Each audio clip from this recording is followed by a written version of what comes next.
Hey everybody, this is Mr. View, and today we are continuing on with our post-World War II stuff. Remember, yesterday we talked about World War II and its after effects. 75 million people died, right? This is a Cold War between the United States and the Soviet Union. A lot of Europe was decimated. We talked about Soviet Union losing 22 million people dead from World War II. There's a lot of other things that we talked about as far as results of World War II. But today we're moving on a little bit. Right after World War II, a lot of the colonial empires collapsed. Remember, we've talked about imperialism. Remember what imperialism is again? That's right. When one country expands, right, they want to take over other countries. And that happened a lot, especially in Africa, where the European countries took over those places and there were atrocities committed. They made them work for free, but there were a lot of resources in these countries. So the European countries really wanted them. So these colonial empires, though, after World War II kind of collapsed. These African countries were like, hey, we want our freedom now. We want our independence from these European countries, whether it was England or France or wherever. And so they stuck up for themselves and they basically were saying, we're willing to die and rebel against these mother countries. The mother countries, they didn't want to fight anymore. They were decimated. They were destroyed from World War II, and they were like, screw it, we're out. Okay, you can have your independence. So most often there was no fighting involved. Terms were met, and they were mostly peaceful transitions. However, the European countries did fight for a couple of those more prosperous, resourceful countries. In these countries, it wasn't just that, okay, now we got our freedom, everything is great. There was generally a scrum for power. And most often, military leaders took over those countries. So it wasn't ideal. It wasn't like a democracy right away. They had to work their way into that. And since these transitions, a lot of these countries have gained democracy.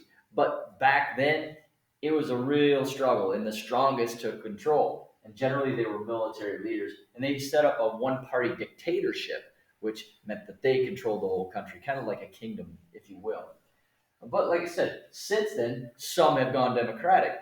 Over 50 countries at that time had gained their independence from the European powers. So, one of the major things that was set up after World War II, we touched on it yesterday a little bit, was the United Nations. And it gained a lot of power because the United States decided to join, which was different than the League of Nations after World War One. So, the United States joins this big conglomeration of nations. 190 countries total agreed to settle disputes and help the world, whether they were minor territorial disputes or whatever it was. They decided to not fight and actually talk about what was going on. So the United Nations would step in. So there was a bunch of different facets, or are a bunch of different facets to the United Nations.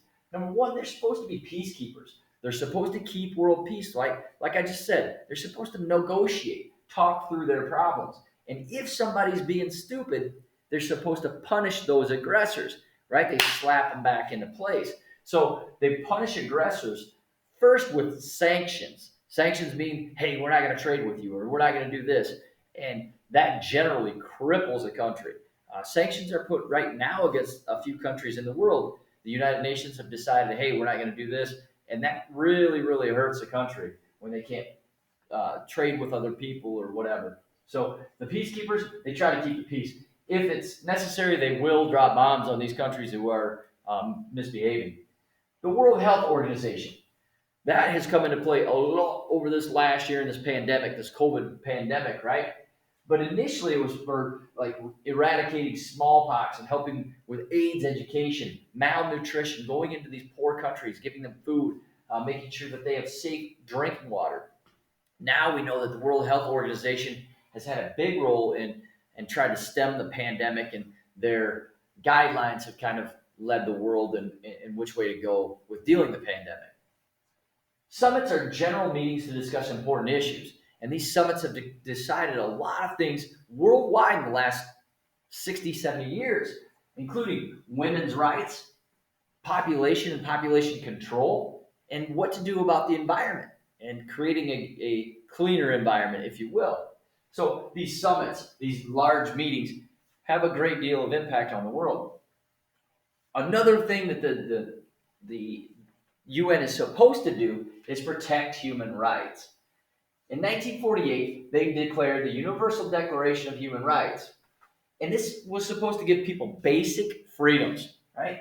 They had basic freedoms and they should not be limited by race, color, sex, language, or property, whether they have property or not.